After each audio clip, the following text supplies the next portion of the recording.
Is Heather gonna finally be consistent with her YouTube channel? I fucking hope so.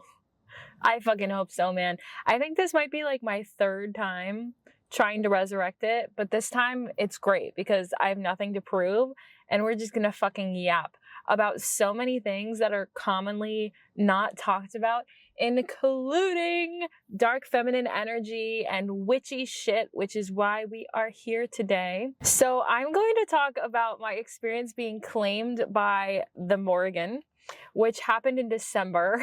Had no idea it was gonna happen, was not expecting it at all. I have never been one to feel called to like work specifically under a specific deity. So I'm gonna talk about like exactly how that came about.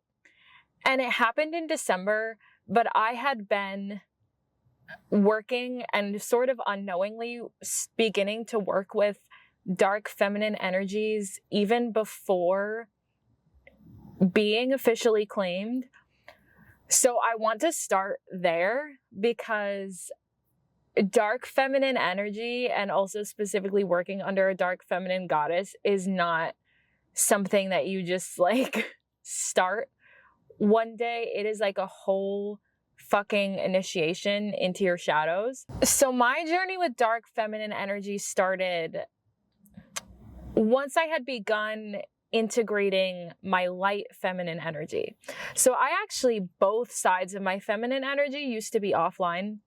Around 2022 to 2023, I started really questioning my gender identity. I felt really uncomfortable with any facets of womanhood. I felt uncomfortable calling myself a woman. I didn't like wearing my hair down. I wouldn't wear skirts. I wouldn't wear dresses. I feel like this is also deeply tied for me to the experience of being neurodivergent, where I just felt like I didn't fit into the label of being a woman. Over time, I still feel that way, even though now I'm deeply connected to my feminine energy. And so like I will call myself a woman. It just still feels weird, like the terms, like putting ourselves into boxes in that way, because I just feel like a soul more than a human. So using like anyways, but at that time it was not connected to my feminine energy at all. And so I started connecting to the light side of my feminine energy and slowly like allowing myself to soften and beginning to wear dresses and stuff, but it was still all like on the light side and everything. And it had probably been maybe a year of like that journey when a more darker side, like the primal, like the sensual side of the dark feminine started like wanting to come online, where I felt myself wanting to break out of that box of this like light femininity that I had been acting within. And I started wanting to like wear all black and just wanting to connect to this like deeper primal essence.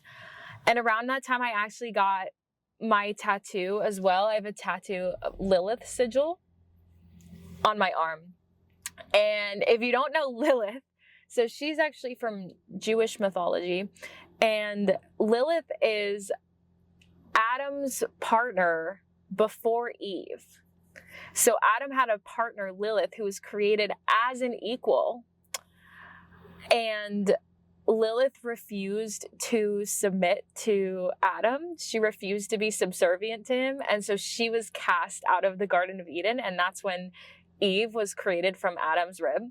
So I got a Lilith sigil. So if that says anything about me, I'm fucking stubborn as fuck. You will not find me submitting my energy to any man ever. So I got that tattoo, but like I was not initiated into dark feminine energy at all. That was more like me setting the intention for that. And it felt like it was like trying to come through, but I definitely still felt so much anxiety within that and difficulty with that. There's so many things. I mean, even like to be able to cultivate dark feminine energy, you need to be completely in your essence and completely grounded within your body, because you're less like airy and floaty, and you're very like grounded, rooted, and like directed in your movements and the way that you speak. And to be grounded like that requires being in your body, which is very difficult if you've experienced trauma, and especially like sexual trauma, which I have experienced both. And so there were definitely a lot of blocks to me embracing that more primal side, because you need to cultivate safety to do that. With the light side of the feminine as well, to be able to cultivate more feminine energy, you need to be able to cultivate more safety within your body, especially in this world that we live in today, this like modern world in which being more in your feminine essence does attract a lot of unwanted energy that doesn't feel safe. So I realized that it was very tied to that. My feminine energy wanting to come online was directly proportional to how safe I felt in my body and like being able to handle myself. Cause it's like, you know, even right now, if I like walk around the street looking hot and looking attractive, that could attract energy of all kinds. It could attract unwanted energy. And then it's like, do I know how to carry myself? If someone comes up and they're bothering me, do I know how to say like, hey, go the fuck away? You know, because if you don't, those are actually going to be things like inhibiting your feminine energy that we don't realize. It's not always just about being like girly. It's about feeling safe to be girly. And that's why so many women will get in a relationship with the right partner that allows them to drop into their feminine, because what that partner did is actually cultivated safety for them and allowed them to calm their nervous system to be able to bring that out in them. I do not have a partner. I did that shit for myself, right? Okay. So, and that's the more powerful path. Like, I mean, it's great to have a partner who can do that for you, but if you can also do it on your own, you're tied to no one. And then a partner who can do that is just an added freaking bonus. Anyways, I feel like that's a whole freaking tangent. So yeah, I was trying to have this energy come out and it was struggling to come out. And around that time, so I think this is like the beginning of 2025, I decided to enter into a mushroom ceremony. And it was my first time specifically within a group ceremony where it was going to be facilitated and held for us. And I felt this more powerful side of me come out whenever I had undergone a mushroom ceremony. Like, stare at yourself in the mirror when you are on psychedelics and you will come face to face with your soul. Be careful with that shit. Anyways, so my intention, because I do not enter into plant medicine lightly. I only do it when I specifically feel that pull and there's like a specific intention to do so. So when I sat for this ceremony, my intention was to unlock my dark feminine energy. And it's so funny because I think, and that's why I started this whole video talking about the safety in your body thing, because I think I was very naive at that time. I really wanted the idea of what dark feminine energy was and how I had seen it portrayed within other people's energy. And I had no idea how difficult the work was going to be to freaking get there. No idea. Because if I had, would I have set that intention? Maybe not. Maybe not. Now that we're on the other side of it, I'm like, oh, this shit is fucking fun. Okay. Anyways. So I set that intention. Now, in this ceremony, what happened is I've experienced a lot of traumas in my life. The biggest one being the death of my mom when I was 18, which ensued like a lot of negative events after that, like certain displacements, bad living situations, a lot of things. And even what I didn't realize at the time, it also blocked a lot of my good memories out from childhood, because those were inherently traumatic now, because they all had memories of my mom who was now dead and my family who was now like broken apart. So like a lot of this repressed stuff And as I had begun the spiritual journey a few years ago, I had started to work through this stuff. And don't get me wrong, I was working through it. But I did not realize, is there something on my face? Oh no, it's the little focusy thing. Okay. But I thought I had worked through my trauma. No, girly, we didn't. What I had done was cultivated enough safety within my brain with the first layer of trauma that I had worked through to be able to unlock the next layer. But what is on the next layer when you unlock more trauma? Pain. Because basically what happened, if you've ever seen the Vampire Diaries, where the vampires basically have a humanity switch that they're able to turn on and off. And so whenever they turn it off and they do terrible things, and then their humanity switch flips back on, it's like this unbearable emotional pain for them because they're suddenly faced with the gravity of what they've done and everything. So it's kind of like that. I literally saw a vision of the dam breaking from Frozen 2, that movie, when they 11 when they break the dam. I got a vision of that, and it was the dam has been opened, the dam of your trauma. And then suddenly I was brought back to so many traumatic situations in my life that I thought I had processed. I wrote and published a whole fucking book where I reference processing some of my trauma, right? So it's I thought I had processed these things. And I had a little bit. But suddenly I'm brought to all of them with my emotions fully on. And feeling the full pain of neglect, abandonment, fear, grief, all these fucking negative things from all these different situations. And then even brought back to all these good memories from childhood that I forgot because they were too painful to remember how good they were because of the fact that my mom was dead. So so much shit. And I won't go into any more of that 12/12, but what I will say is it was so traumatic that I did not speak for a week after that. I am neurodivergent, so I, in general, even though I'm yapping to the camera right now, it's different because it's a camera. I don't like speaking to people regularly. It's not even that I don't like it. My brain works better when I don't have to speak. This could be its own whole fucking podcast.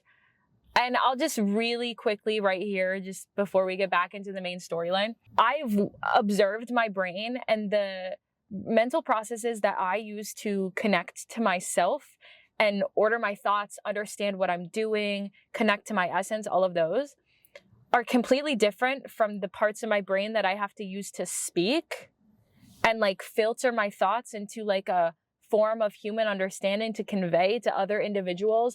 It's a completely separate process. So if I'm speaking to people all the time, I get so fucking burnt out because I don't even know who I am and I can't reorient myself to the stuff that I want to do. So I function best when I'm living alone, and I function best when I can go multiple days without speaking to people unless I voluntarily decide to do so. Which is funny because most people, that doesn't make sense to them.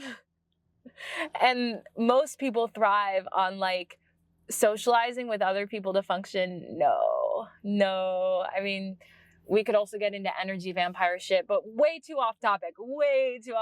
Okay, so I was traumatized and I didn't speak. Okay. And the mushrooms gave me the message. They were we just opened this whole dam of trauma. You cannot come back to us for a long time. If you try to come back to us too soon, you will go into psychosis because you have so much trauma to work through. And the whole of 2025 was this rapid descent into all of this shit. It was terrible. So many things come up to be healed. And I was struggling with chronic illness that also got progressively worse as my body was basically just completely fucking giving up. And I'll make a whole nother video on that because it was horrific. It got so bad to the point where I started being bedbound, couldn't even sit up in bed. But it's that's a whole nother video. But during that time, I also was forced to return to the US because I had been nomadic and confront these past situations with past people, living with past people that was like re-triggering other past situations, bringing up like PTSD, things like that, and like and being kicked out of past situations, and then I was kicked out again, so it's like re-triggered, and like it's just everything, like all of the negative shit in my brain was coming up at once, and I honestly don't know how I handled it. I wrote poetry. That's the only way that I could handle it, because I needed to find a way to channel the negative emotions, and I wrote some pretty fucking good poetry during that time. Stay tuned for a poetry book at some point. But there was another side to that where suddenly my chronic illness reached a peak, and then 2 weeks later, I started getting sent the information on how to heal myself and my energy. Again, that could be a whole nother video. I have so many magical stories. This is why I needed to start a YouTube channel before now. Anyways, but at the end of the year, December 2025, I suddenly am like back in my own essence. I didn't realize I had been out of it for over a year until suddenly I was back, and I was like, oh, like I'm remembering who the fuck I am. And I stared into the mirror, and the mushrooms were like, you can return to us now. And that's when I realized that when I had set that intention to unlock my dark feminine energy, that is actually what happened.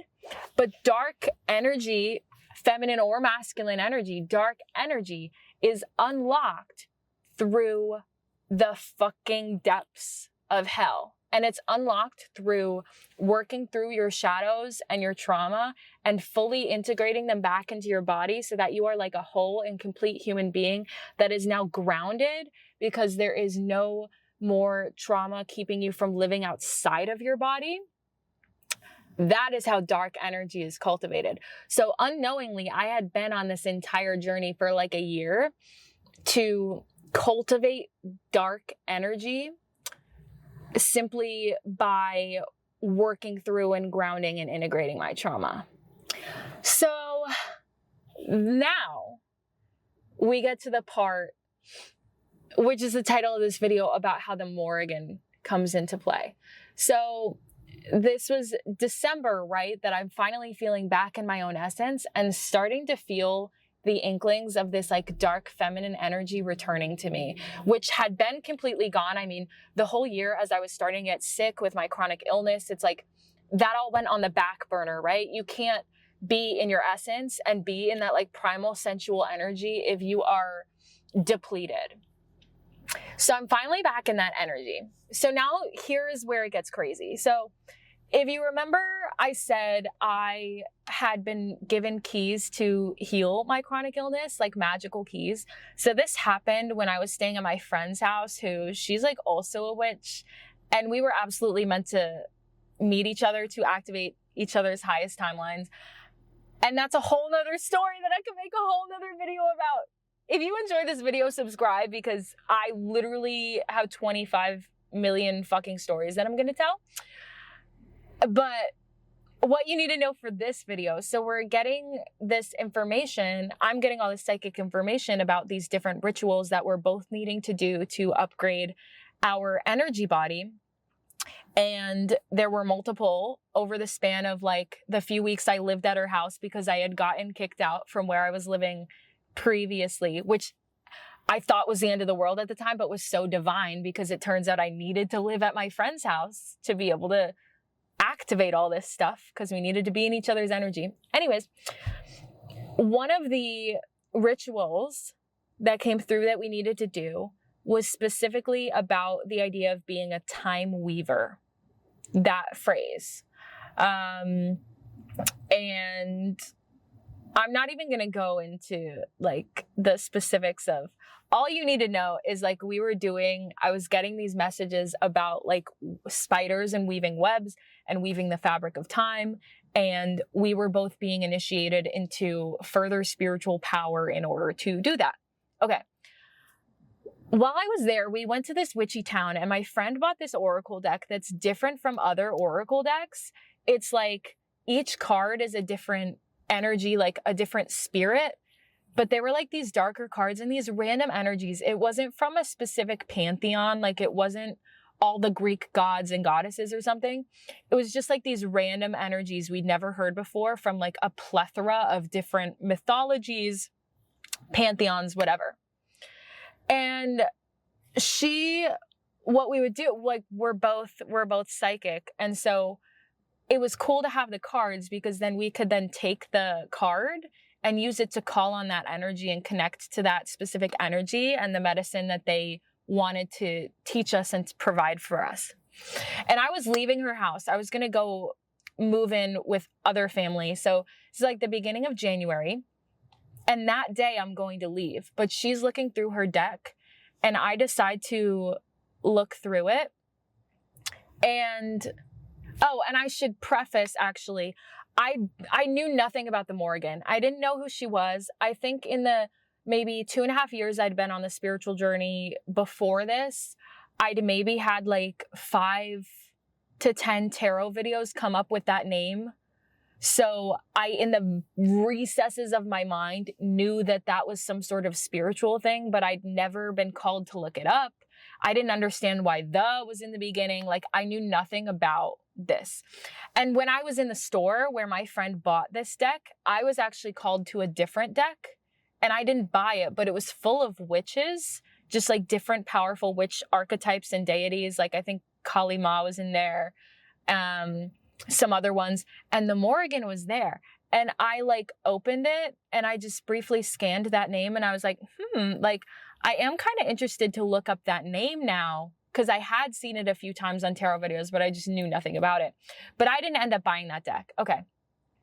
So I'm about to leave my friend's house. I'm looking through her deck and I see that one of the cards says like Time Weaver on it. And it was the card of the Morrigan. So I was like, okay, I think I need to connect with this card before I leave. And so I go into meditation to connect with the energy of this card. And like I said, I'm psychic. At this point, I'd been reading Akashic records for me and other people for like a year at this point. You know, I'm fairly associated with all of the clairs, all of my different vision psychic abilities. So I knew I was going to get energy from this card. I'd sat with a few of her other cards and they had all had something to teach me, but it was just like something to teach me. It wasn't like them calling me to specifically be their student for a longer period of time, if that makes sense.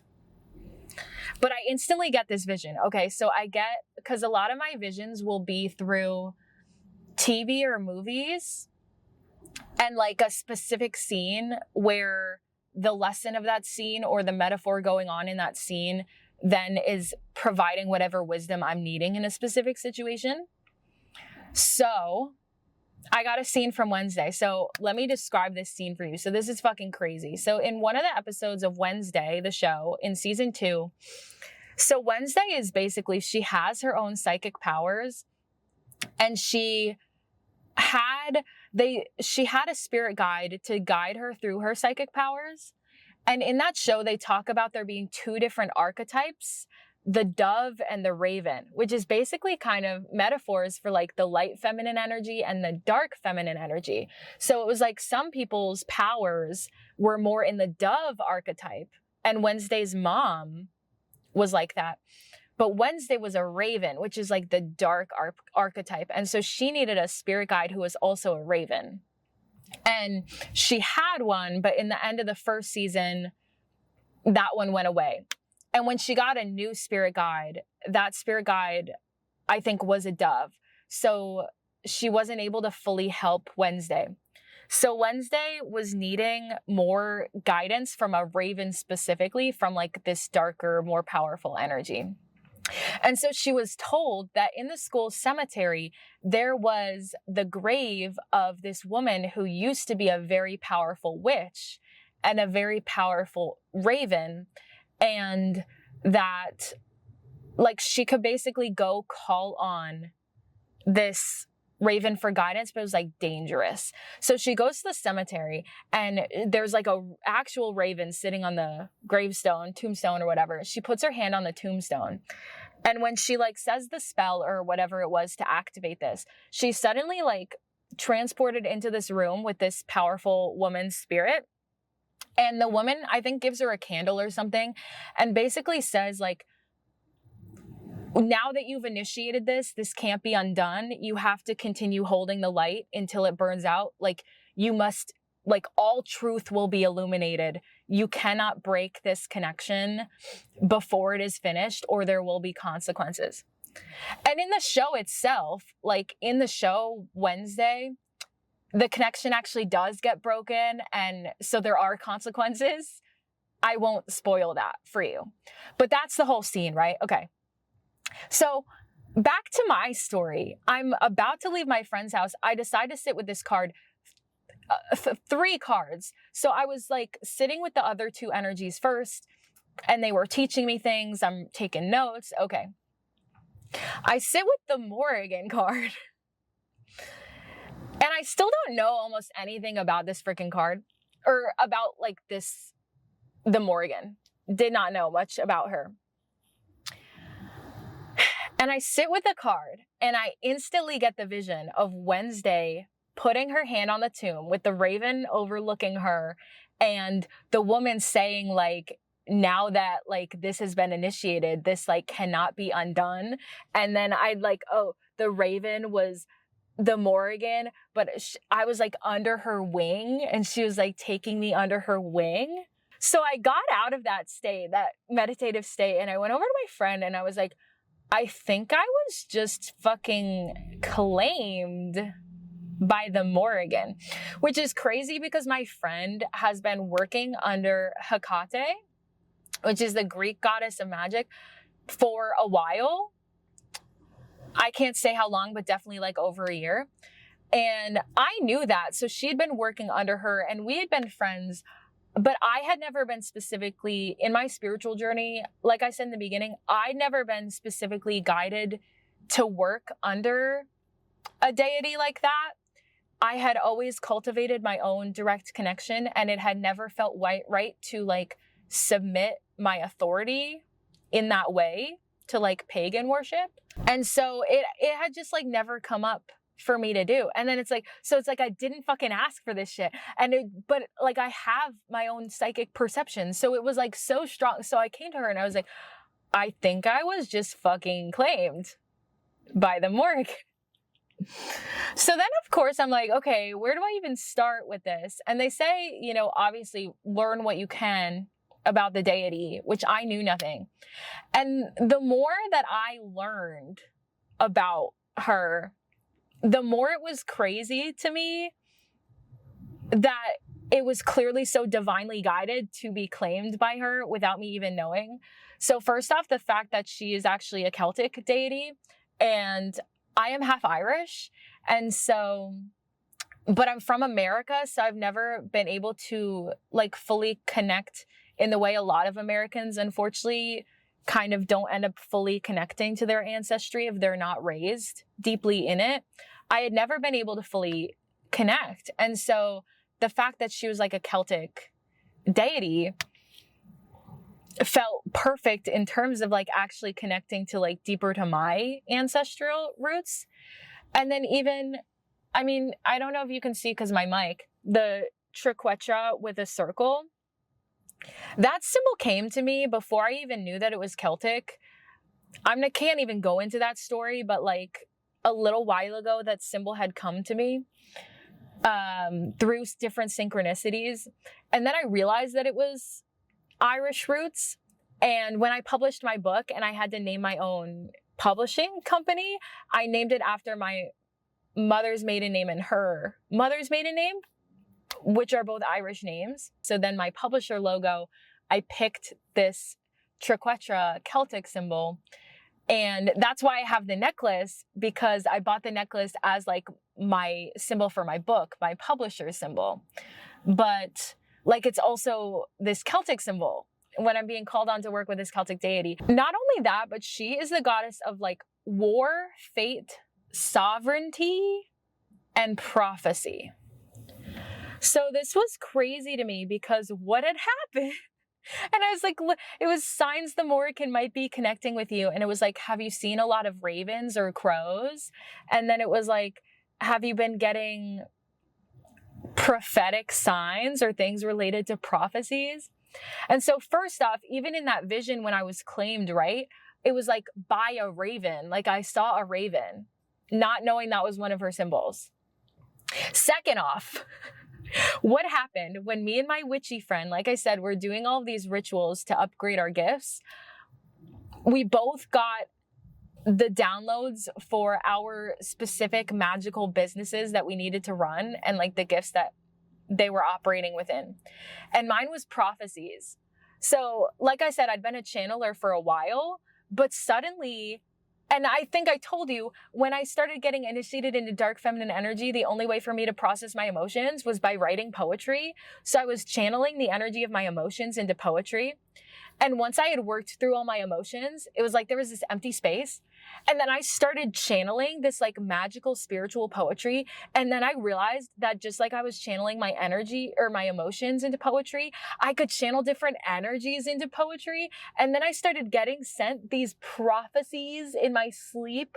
Like when I tell you that we were doing all these rituals to upgrade our energy bodies, I was like literally getting sent prophecies in the forms of poems, like these poems with perfect rhyme scheme about the shit that we needed to do, like divine fucking instructions.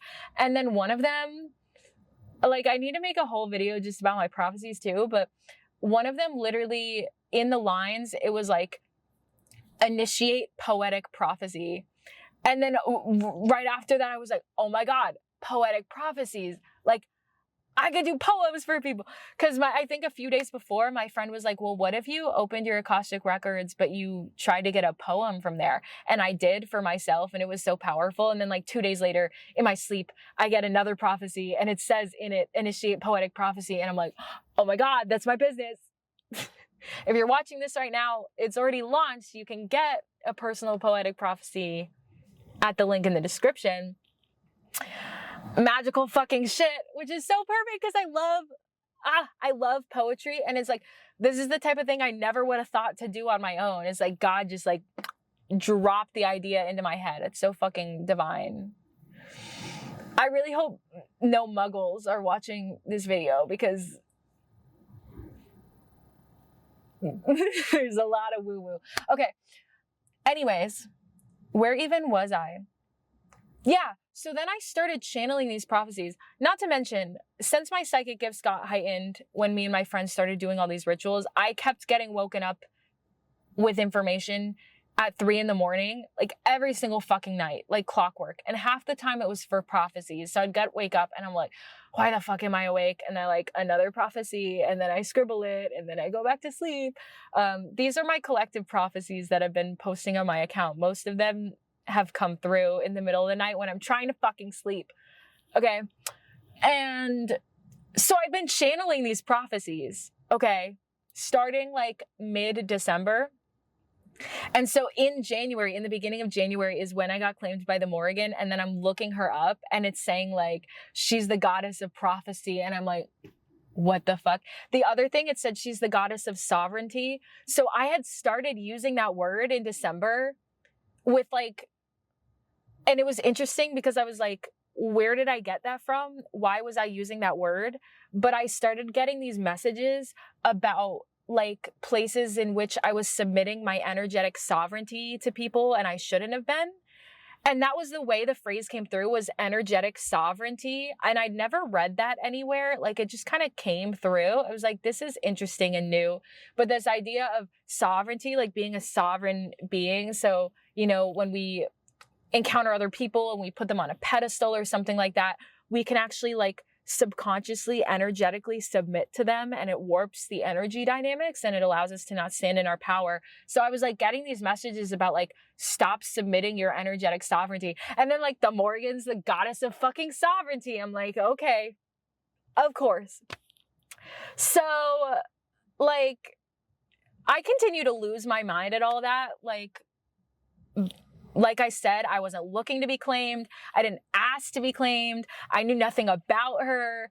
my psychic channel was just open enough that when I connected to her energy, I was able to get the knowing that she was trying to claim me. And then once I started looking into it, I was like, these puzzle pieces actually fit like a little too perfectly, that it's just like a little too damn fucking weird. But okay, I guess I've been claimed by the Morrigan.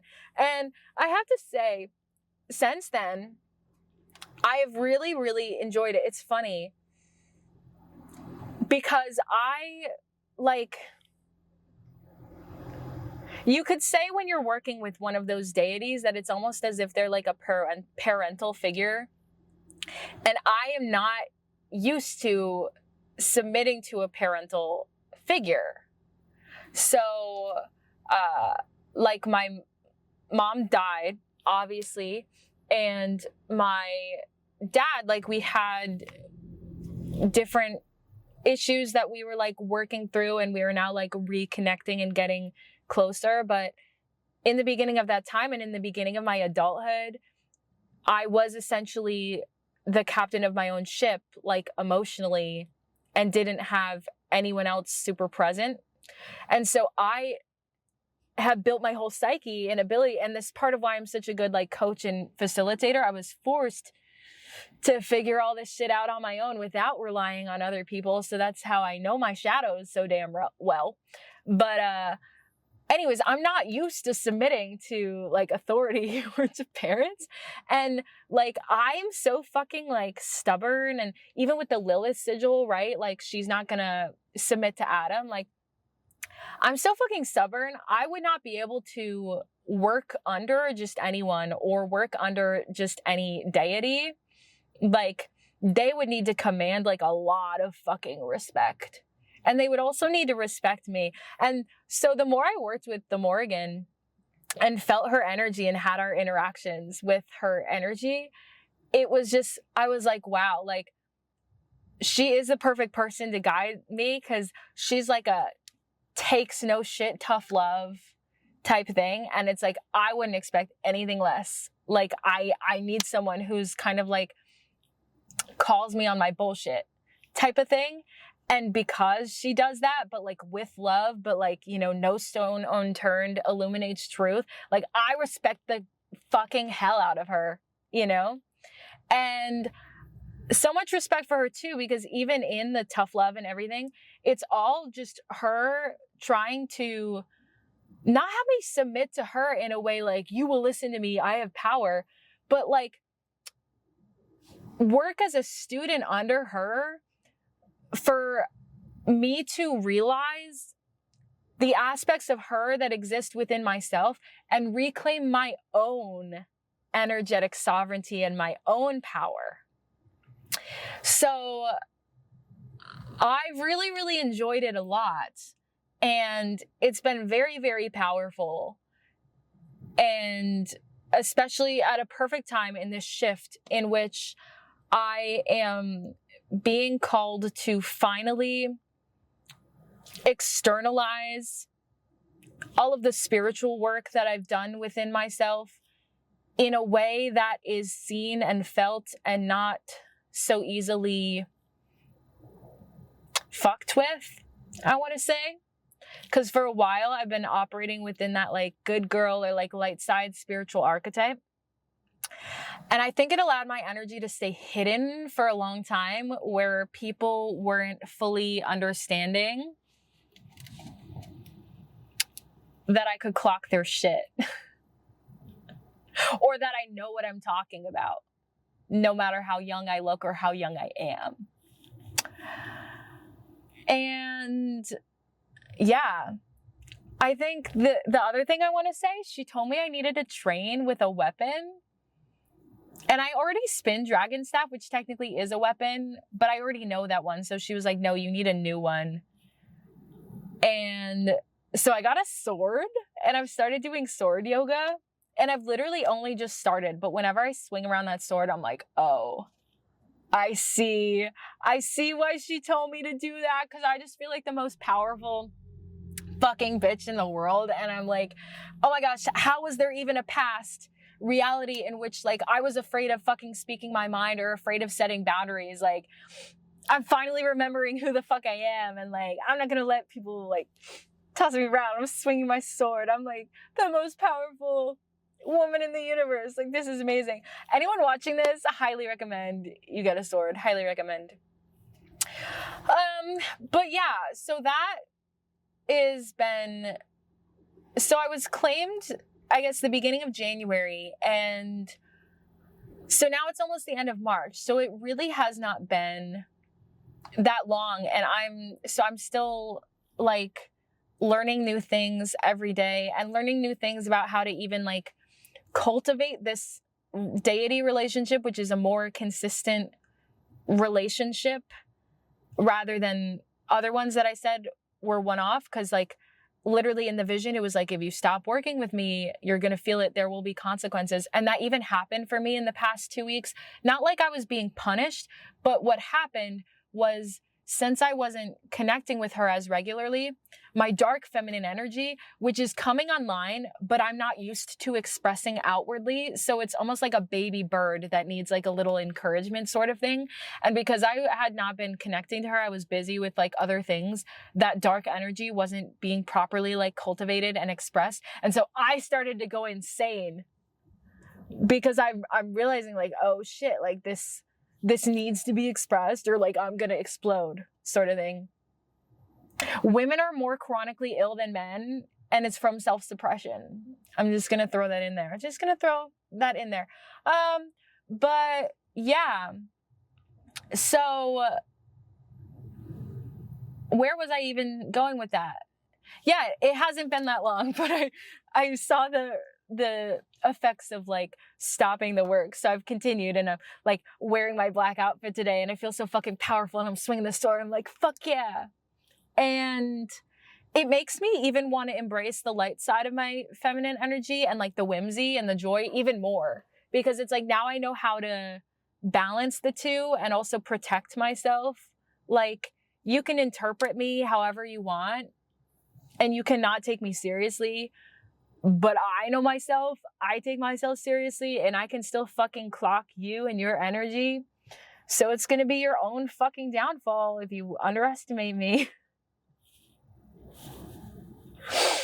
If people are watching this video and they're coming from my Instagram and they've like followed me for a while on there, they're probably like, who is this? What has happened to Heather/Athena? Because that's my soul's name. And the answer is, I finally integrated my trauma.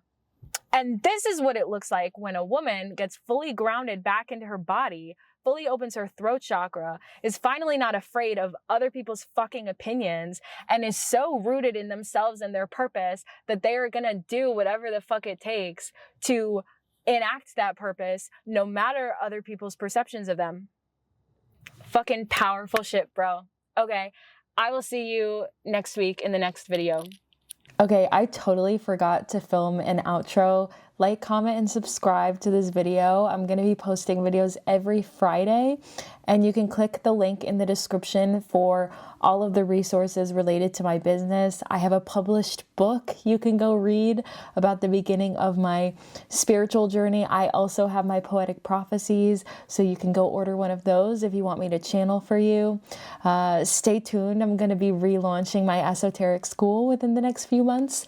There's also a link for portal hours if you want a one-on-one session with me. And I'm running a spiritual retreat to the Sacred Valley of Peru at the end of August. So you can click the link in bio for the full itinerary and more information. And you can DM me on Instagram with any questions. See you next week.